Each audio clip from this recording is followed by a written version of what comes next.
Hello, my dear students. Next derivation number 27, magnetic field of a long solenoid. ठीक है ना। Long solenoid का मतलब क्या, पहले समझ लो। लॉन्ग सोलेनोइड का मतलब ये होता है कि length of the solenoid is large as compare to its diameter. मतलब ये लेंथ बहुत ज़्यादा है as compare to its diameter. जैसे कि मान लो अभी I can show you this, ठीक है। तो यहाँ पे देखो, अभी इस पेन का लेंथ काफ़ी ज़्यादा है as compare to its radius और diameter, right. So this kind of dimensions we are imagining, ठीक है। लेकिन अब for explanation and for everything we have to make it like little bigger so that you can understand and we can visualize the things. But remember, we are talking about long solenoids, means length is very very high as compared to the diameter. ठीक, okay. So this is our typical solenoid, ठीक है। It is a helical structure of, I mean, say, many turns of copper wire, right? Insulated copper wires, right? Which are wrapped like this, right? And it carries a current like this. So as soon as it carries a current, it creates a magnetic field inside, and this magnetic field resembles quite closely with the magnetic field of a bar magnet. So there will be a south pole this side, there will be a north pole this side. Why there is a south pole? Because if you imagine, right, this current is flowing like this. See my finger, follow my finger, like this, right? So if I look this from this side, right, from my side, this will look a clockwise current. So clockwise means this is like a south pole and the other is like a north pole. So there will be magnetic field lines outside the magnet. They will be from north to south, and inside the magnet will be south to north. ठीक, we are interested in finding out the magnetic field, the value of this magnetic field. Till now, till grade 10, you have just learned is that this is a uniform magnetic field which exists. Now we will figure out the value also. This is what we are intending to derive. ठीक है, तो पहले कुछ assumptions देख लेते हैं हम लोग। We are working against certain assumptions. ये assumptions fairly safe assumptions हैं, experimentally found out है। तो ऐसा कुछ नहीं है कि ये हमने बस मान लिए अपने मन से, ऐसा नहीं है। These are fair assumptions. पहला तुमने बोल दिया लॉन्ग सोलेनोइड है, मतलब length is very very greater than diameter, ठीक है। अगर ये लॉन्ग सोलेनोइड है तो हमने क्या देखा है, किसी भी लॉन्ग सोलेनोइड के लिए हमने कुछ चीजें ऑब्जर्व करी एक्सपेरिमेंटली, और हम उस एक्सपेरिमेंटल फाइंडिंग्स को एक एजम्पशंस लेके चलते हैं ताकि हम फॉर्मूला को डिराइव कर पाएं इजीली। अगर ये एजम्पशंस हम लेके नहीं चलेंगे तो फॉर्मूला डिराइव करना हमारे लिए काफी कॉम्प्लिकेटेड हो जाएगा, lot of integration will come into play.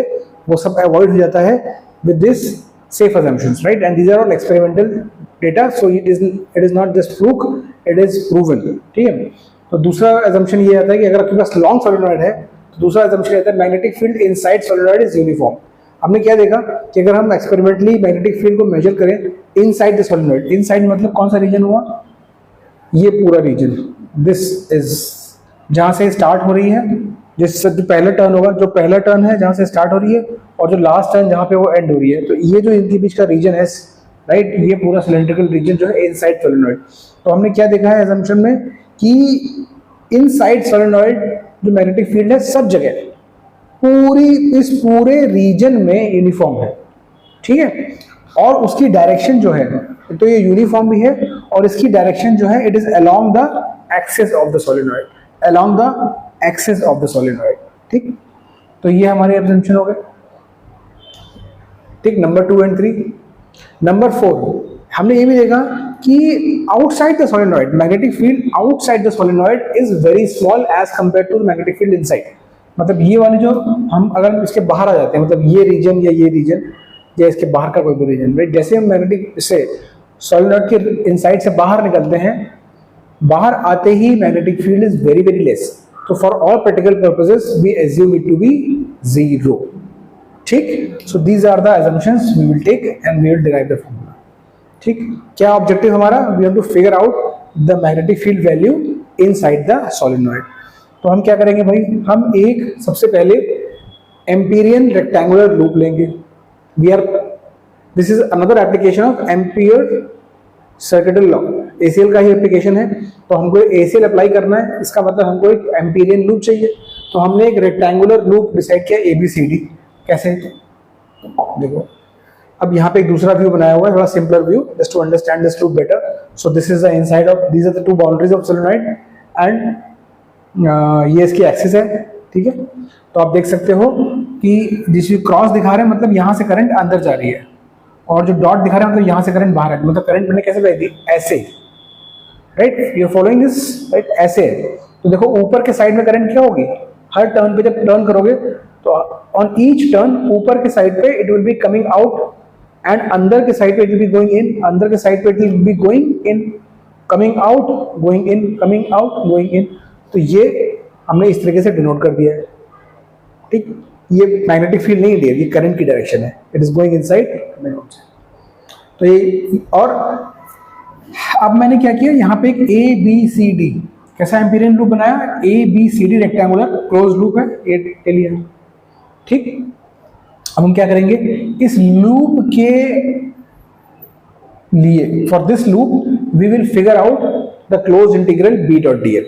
मतलब इस पूरे लूप में बी डॉट डी एल हम निकालेंगे और उसको mu naught times net current के बराबर करेंगे, जो एम्पीरियन सेकेंड लॉ बोलता है, उससे हमारी मैग्नेटिक फील्ड निकल के आएगी. तो चलो आगे बढ़ते हैं इसमें. देखो हमने एम्पीरियन लूप लिया, तो integral B dot D L, अब यहाँ पे integral B dot D L को हमने चार पार्ट में ब्रेक किया है, ए से बी, बी से सी, सी से डी और डी से ए. भाई क्लोज लूप है तो हमने ब्रेक कर लिया चार अलग. मतलब कैसे, हमने इसको ले लिया, पहले हम ए से बी गए, बी डॉट डी एल किया, फिर बी से सी गए, B dot D L, C से D, B dot D L, और फिर डी से वापस ए. ये हमारा क्लोज लूप बना. ये हमने बी डॉट डी एल को, टोटल क्लोज लूप को हमने चार पार्ट में डिवाइड कर लिया इस तरीके से, इसमें कोई प्रॉब्लम नहीं है. ठीक है, अब जरा ध्यान से देखो, ये जो लूप है, ये वाला पार्ट जो है integral C to D, C to D, इसमें बी डॉट डी एल करोगे तो हो जाएगा जीरो. यानी कि वाई हमने क्या एजम्पशन लिया था कि outside the solenoid magnetic field is nearly zero. तो यहाँ पे मैग्नेटिक फील्ड नियरली जीरो है, जो आउटसाइड वाला पार्ट है. अगर मैग्नेटिक फील्ड है ही नहीं तो बी डॉट डी एल कुछ भी हो, क्या फर्क पड़ता है, dot product will be zero. तो ये वाला पार्ट तो हट गया. अब देखो जरा डी से ए और बी से सी, ये दोनों पार्ट को देखो. यहां पे जब देखो डीएल वेक्टर कैसा है, डीएल वेक्टर ऐसा है. डीएल वेक्टर कैसा होता है, इस तरीके से along the length, right, along the length of the loop. तो ये डीएल वेक्टर है. और मैग्नेटिक फील्ड मैंने क्या बताया कि जो बाहर वाला पार्ट है वहां तो वो जीरो ही हो गई, जो अंदर वाला पार्ट है मतलब ये वाला पार्ट, इसमें डीएल वेक्टर है नीचे की साइड और मैग्नेटिक फील्ड है ऐसे की साइड. तो कितना एंगल दिख रहा है आपको बनता हुआ, 90 डिग्री बन रहा है. तो 90 डिग्री एंगल बन रहा है.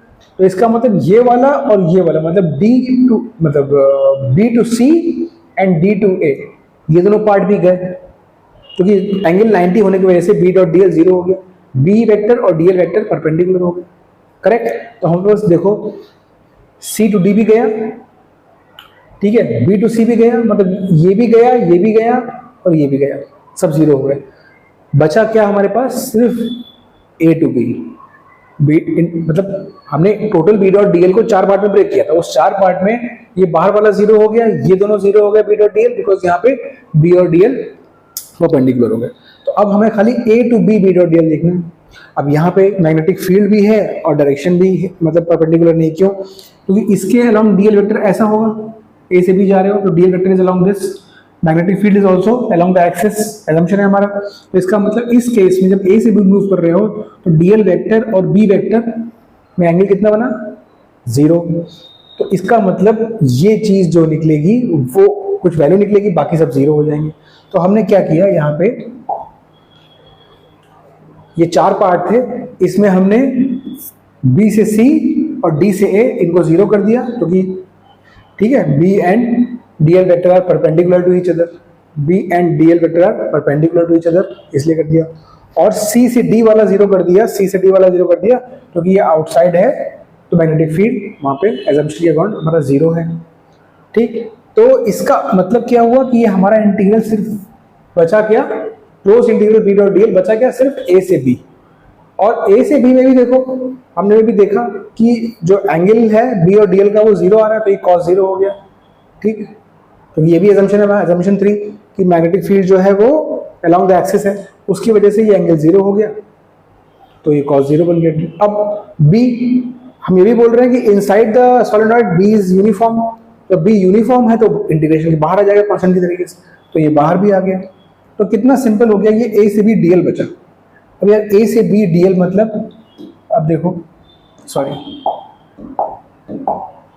ए से बी का जब डीएल निकालोगे तो क्या आ जाएगा, length A B, right. And A B को आप ले लो लेंथ एल के बराबर, A B is equal to L, कोई भी एक लेंथ अज्यूम कर लो, ठीक है। तो एल अज्यूम कर लिया, तो ये जो इंटीग्रल बी डॉट डीएल आया ये सिंपली बी इंटू एल आ गया, बी बाहर कंडीशन में बी इंटू एल, ठीक। तो यहां से आप देखो हमारा पूरा close integral B dot DL निकल के आ गया सिर्फ और सिर्फ B L. It is very simple, right. Now what does ACL say, कि this close integral B dot DL बराबर होना चाहिए किसके, mu naught times I, where I is the net current threading through this. अब देखो यहां पे थोड़ा इंपॉर्टेंट है, आपको समझना है कि what is my net current, ये थोड़ा सा कॉन्सेप्ट है यहाँ। अभी यहां से इस पूरे लूप में से करंट कितनी पास हो रही है, इस पूरे लूप से करंट कितनी पास हो रही है। अब सॉलिनॉइड में जो करंट फ्लो कर रही है वो तो डियर है हमारी आई, ठीक। अब होगा क्या कि इस पार्ट से जितने टर्न्स होंगे, राइट, जितने टर्न्स इतने पार्ट से पास हो रहे हैं, इतने पार्ट से इस लूप से, उतने टाइम्स करंट हो जाएगी। तो ये मान लो यहां से अगर एक टर्न निकल रहा होता तो आई करंट होता, यहां से अगर दो टर्न निकल रहे होते तो इस एम्पिरियन लूप से 2 टाइम्स आई करंट हो गई। अगर यहां से 3 लूप निकल रहे, 3 टर्न्स निकल रहे होते तो 3 टाइम्स आई होती। भाई एक बार ये आई, फिर again I and again I, तो 3 टाइम्स आई। सो इसका मतलब ये हुआ कि if we can somehow figure out कि how many turns are passing through this length L, we can multiply with that I. तो अब देखते हैं, अब हमने क्या किया, एक नया टर्म डिफाइन किया, ठीक। एक नया टर्म डिफाइन किया, एक नया टर्म में डिफाइन किया यहाँ पे स्मॉल एन, स्मॉल एन। इसको हमने बोल दिया number of turns per unit length, मतलब सॉलिनॉइड की में टोटल टर्न्स ले लिया है हमने, टोटल टर्न्स को हमने डिवाइड कर दिया उसकी लेंथ से, टोटल नंबर ऑफ टर्न्स को उसकी लेंथ से डिवाइड कर दिया। So we got a number small n and that small n is nothing but number of turns per unit length आ गया हमारे पास, ठीक। अब number of turns through A B कितना होगा, देखो यहां सिंपल सी बात है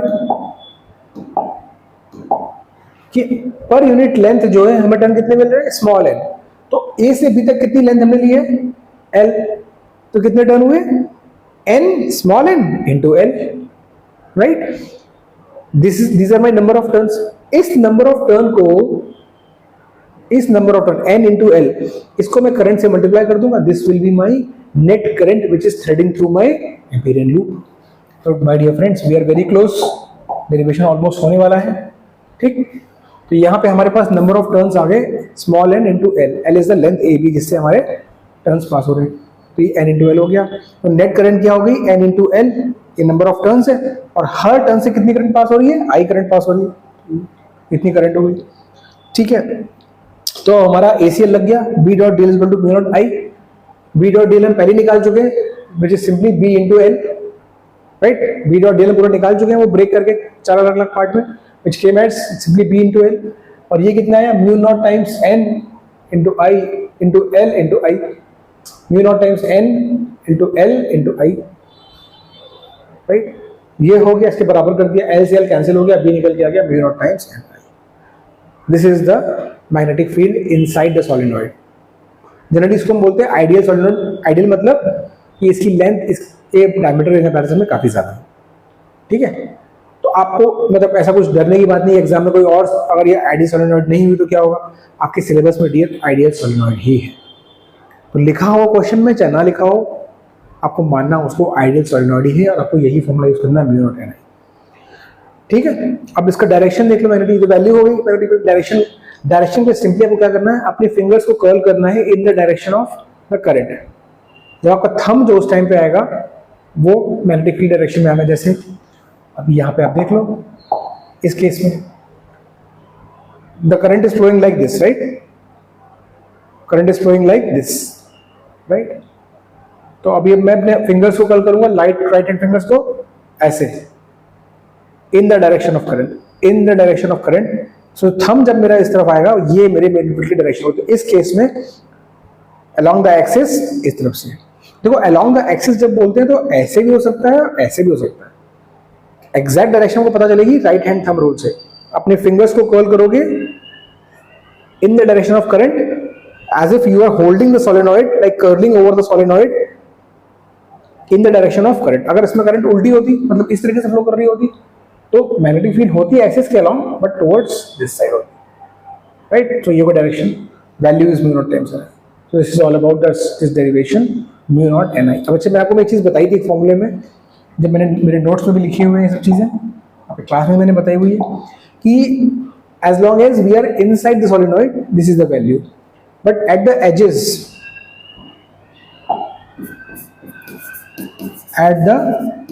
मतलब जब एज पे रहोगे उस टाइम मैग्नेटिक फील्ड जो होगी B at the edge, this will be equal to 1/2 times mu naught n आई।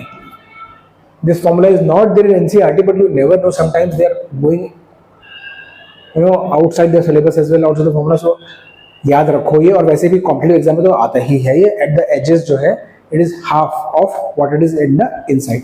मतलब इनसाइड अगर 10 टेस्ला है तो एजेस पे कितनी होगी? 5, 10 एंड 5, हाफ, राइट। तो याद रखो ये डेरिवेशन का इसका नहीं स्कोप है। You are not suppose to derive this 1/2 ni, just for formula you to memorise. Derivation ये है। Thank you very much.